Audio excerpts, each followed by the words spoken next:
30 साल से जायद अरसा गरीब नवाज अना सागर के किनारे एक दरख्त के नीचे जिंदगी गुजारते हैं। किस लिए? कि दीन तुम्हारे घर तक पहुंचे। क्या उस 30 सालों के अंदर बारिश नहीं हुई होगी राजस्थान में?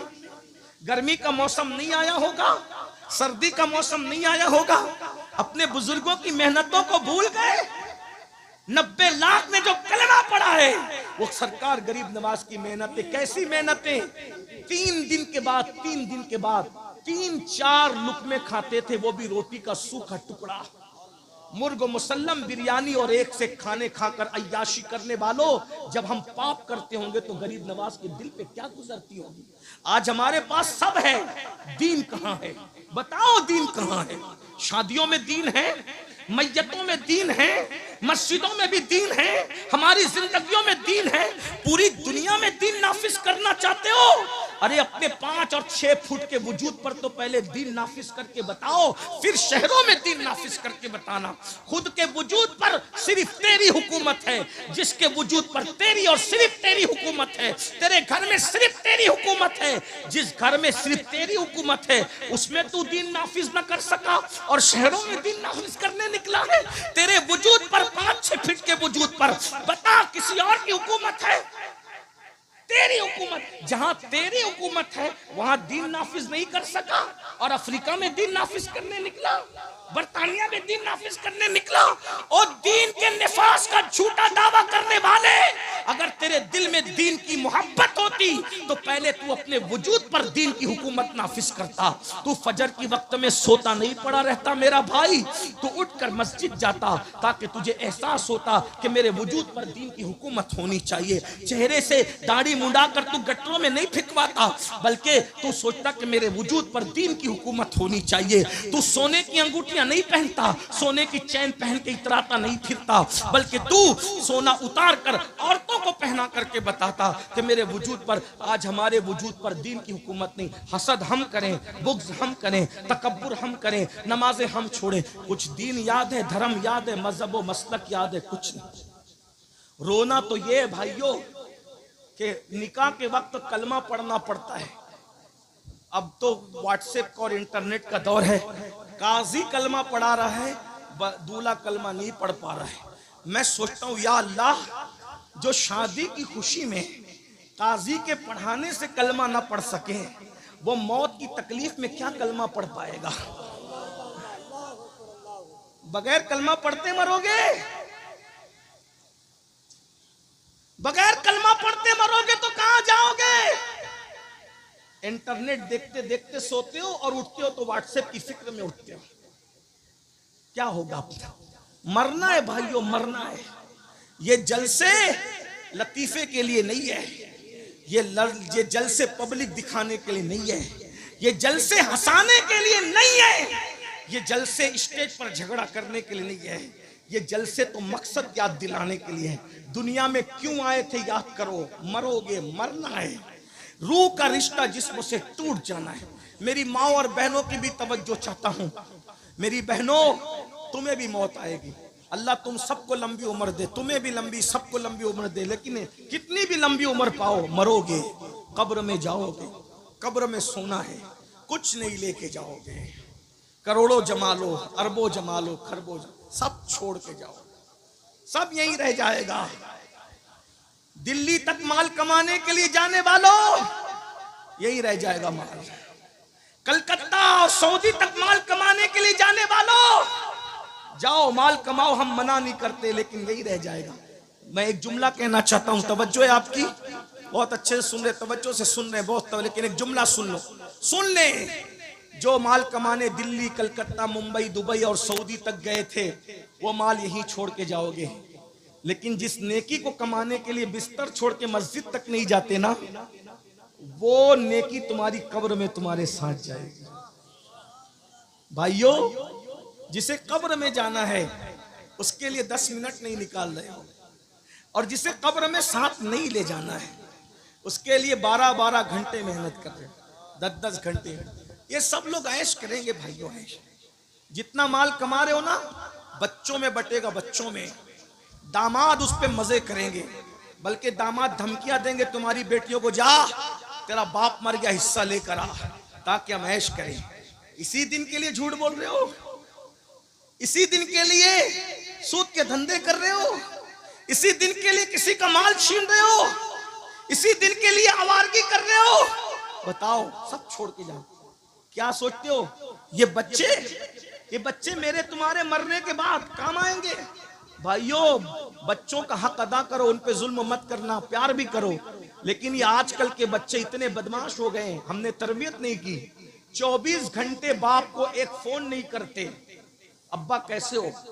जो जीते जी तुम्हारी खैरियत के लिए फोन ना करें, वो मरने के बाद तुम्हारी कब्र पर आकर इसाले सवाब करेंगे। पीर साहब लोग इस धुन में कि उनके मरने के बाद उनके मुरीदीन उनके लिए इसाले सवाब करेंगे। भाइयों, आज के मुरीदीन इतने बदमाश है, ज्यादातर सबकी बात नहीं करता कि पीर अगर बेटी की शादी में निकाह पढ़ाने ना आए तो पीर से बैत तोड़ करके फौरन पीर बदल करके दूसरे से मुरीद हो जाता है। आजकल ये हाल, किससे दिल लगा रहे? मेरी बातें कड़वी जरूर है, लेकिन मैं सच्ची बात कर रहा हूं। पीरों को चाहिए मुरीदों से दिल न लगाए, खतीबों को चाहिए सुनने वाले सामीन से दिल न लगाए। ये अभी तारीफ कर रहे हैं, पीठ पीछे जाके बोलेंगे हजरत तो ये कह रहे थे, हजरत तो कोई किसी से दिल न लगाए। दिल लगाना है आमिना के लाल से लगाओ, प्यार सबसे करो, मोहब्बत सबको दो, लेकिन दिलदार से लगाओ, दिल सिर्फ एक से लगाओ।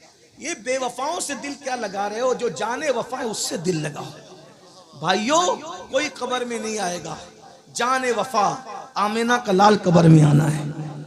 मेरा वक्त हो चुका, मैं बात समेट लूं, चलें जल्दी से। तो जिस वक्त हलाकू और चंगेज को अल्लाह ने मुसल्लत किया, उन्होंने बहुत मार डाला।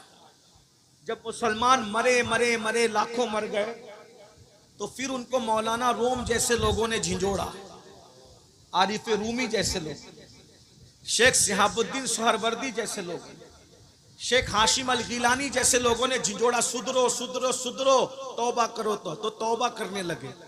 जब तौबा करने लगे तो फिर हालात बदलने लगे।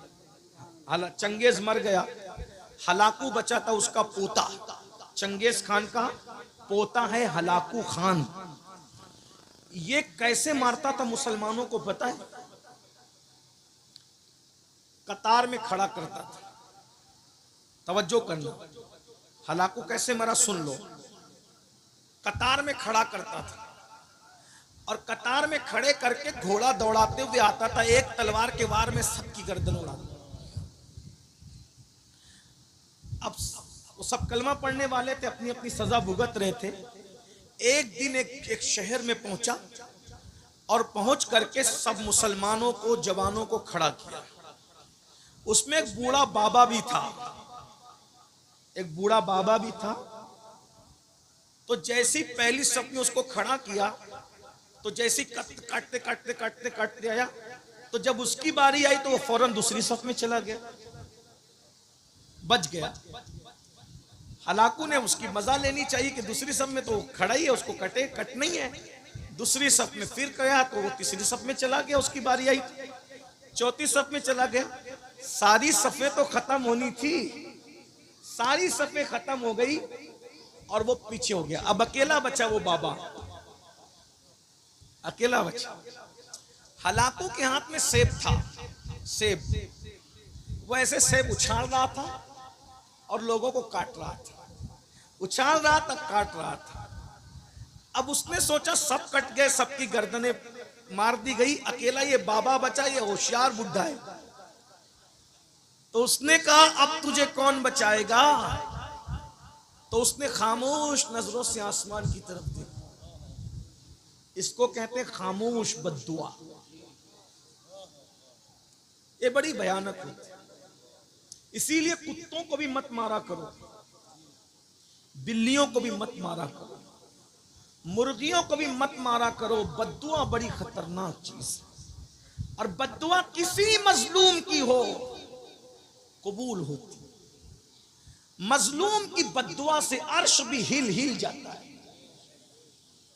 औरतों पर, बेटियों पे जुल्म करने वालों, बच्चों पे जुल्म करने वालों, पड़ोसियों पे जुल्म करने वालों, सोचो जब हलाकों ने कहा तुझे कौन बचाएगा, तो उसने खामोश नजर से आसमान की तरफ देखा, फिर नीचे किया, फिर देखा, फिर नीचे किया, फिर देखा, फिर नीचे किया। इसने सोचा अब इसको खेल खेल के मारूंगा, तो सेब ऐसे उछालता और फिर घोड़ा दौड़ाता।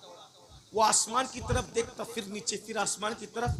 बस उस बाबा पर उसने घोड़ा दौड़ाने के लिए हमला करना चाहा, तो क्या देखा कि जैसे उसने सेब उछाला तो सेब इधर की बजाय उधर पहुंचा। जब उसने हाथ बढ़ाने के लिए ऐसे किया, उसका बैलेंस मिस हो गया और उसका एक पैर घोड़े की जीन में उलझा, घोड़े की जीन में उलझा, नीचे गिरा। उसका घोड़ा तेजी से दौड़ा और इतना दौड़ा कि उसका सर पटक पटक करके वो मर गया। ये मंजर दुनिया ने देखा। ये है खामोश बद्दुआ का नतीजा जो आज हर मुसलमान रोजाना ले रहा है। कभी अपनी सास की, कभी अपनी माँ की, कभी अपने ससुर की, कभी अपने भाई की, कभी अपनी बहन की, कभी अपनी बीवी की, कभी अपने बच्चों की। ये जुल्म की जिंदगी ज्यादा नहीं होती। इमाम हुसैन ने यही बताया।